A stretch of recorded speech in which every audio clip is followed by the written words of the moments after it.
l'augurio più importante per queste feste.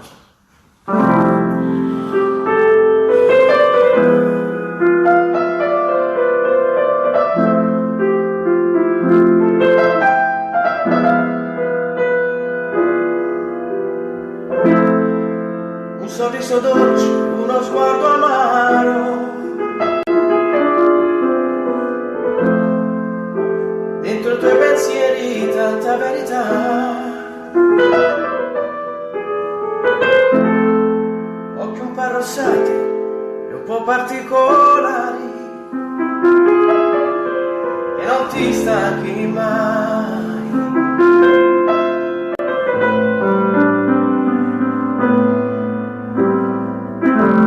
Nella luce bianca della notte nera,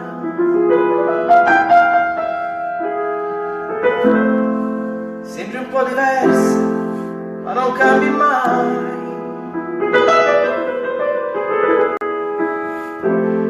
Spegni quella luce che devi riposare.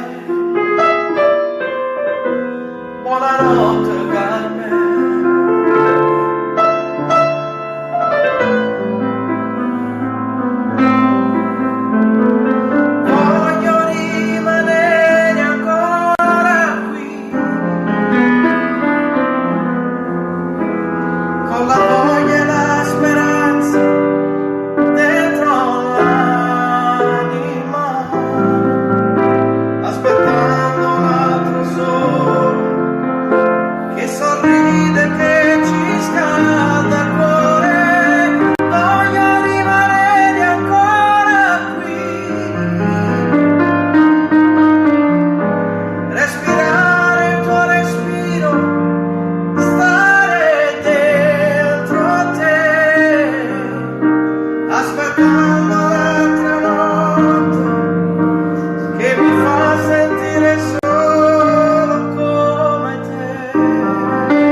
E allora ci vediamo al Teatro Cilea. Ricordate, il 31 alle 2 per festeggiare il Capodanno e il giorno 1 alle ore 21. Vi mando un bacio a tutti quanti, vi rifaccio gli auguri di buon fine d'anno e buon inizio per il 2018. Ciao a tutti.